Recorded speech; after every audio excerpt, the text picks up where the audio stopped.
Sir చూడండి sir దిగాల రైతు బిడ్డ ఒక్కసారి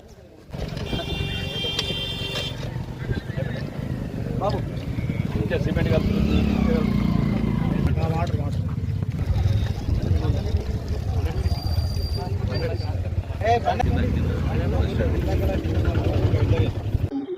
ఈరోజు ప్రతి సంవత్సరం వర్షాకాలంలో మొదలయ్యే ఇంతకుముందు ఉన్న గత ప్రభుత్వంలో హరితహారం అనే ఒక పండగ లాంటి వాతావరణం, దాని పేరు మార్చి వనమహోత్సవంగా మార్చారు ఇప్పుడు ప్రస్తుత ప్రభుత్వం.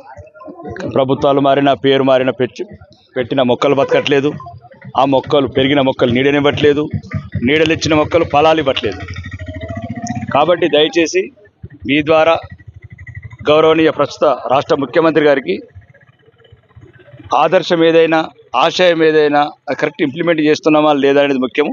ఈరోజు రాష్ట్ర వ్యాప్తంగా ఉన్న అన్ని నర్సరీలలో ఈ పనికిరాని ఎందులోకి ప్రజలకు ఉపయోగపడని మొక్కలు పెంచే బదులు ఆ నర్సరీలలో ప్రజలకు పనికొచ్చే అల్ల నేరేడు పండ్లు కావచ్చు, పండ్ల మొక్కలు, పూల మొక్కలు, నీడనిచ్చే మొక్కలు ఒక సబ్స్క్రైబ్ చేయండి గ్రేడ్ వైజెస్గా.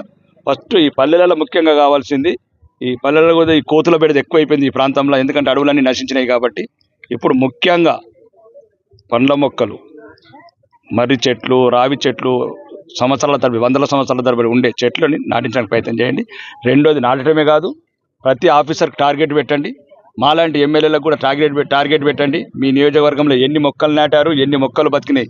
ఈరోజు మొక్కలు పెట్టడము, ఫోటోలు దిగటము, తర్వాత సంవత్సరం వచ్చేకి ఇంకొక ఊర్లో పెట్టడము, ఇదంతా ఇంక ఈ డ్రామా అంతా బంద్ చేయాలి ఇప్పటి నుంచి. ముఖ్యంగా ప్రజలు మేల్కొనాలి. అధికారులు, రాజకీయ నాయకులు మీ జీతగాళ్ళం అంటే తెలివైన వాళ్ళని అనుకోకూడదు.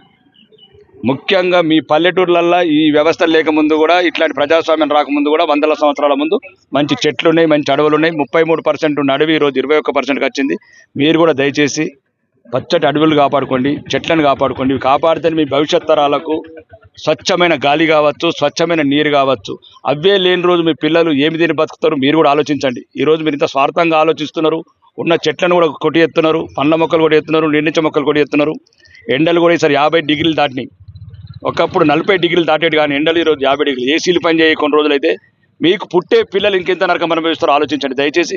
మీరు ఏ భవిష్యత్ తరాల గురించి అయితే బంగారాలు మేడలను కట్టుకొని మురిసిపోతున్నారో, దయచేసి నీడ లేని రోజు, చెట్టు లేని రోజు, గాలి లేని రోజు, నీరు లేని రోజు ఇవన్నీ వృధా.